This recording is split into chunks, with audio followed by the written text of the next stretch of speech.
Minu nimi on Anti Poolamets. Ma kandideerin Eesti Konservatiivse Rahvaerakonna esinumbrina Lääne-Virumaal. Mis on meie eesmärgid nendel valimistel? Meie eesmärgid on murda kartellierakondade ringkaitse ja stagnatsioon Eesti poliitikas. Meie eesmärgiks on kaitsta Eesti ühiskonna kultuurilisi, eetilisi alusväärtusi.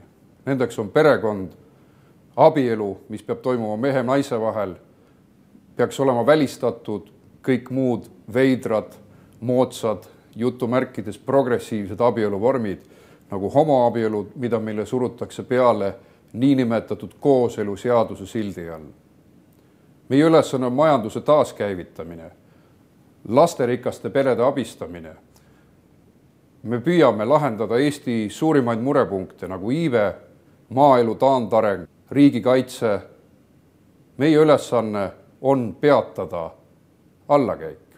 Meie on võimalus kaitsta Eesti ühiskonda selliste positiivsete väärtuste läbi, nagu traditsiooniline perekond, sest perekond on ühiskonna jõu, terve ühiskonna jõu aluseks.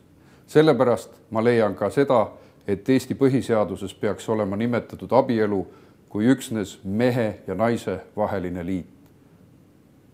Head inimesed, tikkudega ei mängita ja sotsiaalsete eksperimentide aeg on ümber. Kommunismi ajal me tegime sotsiaalseid eksperimente.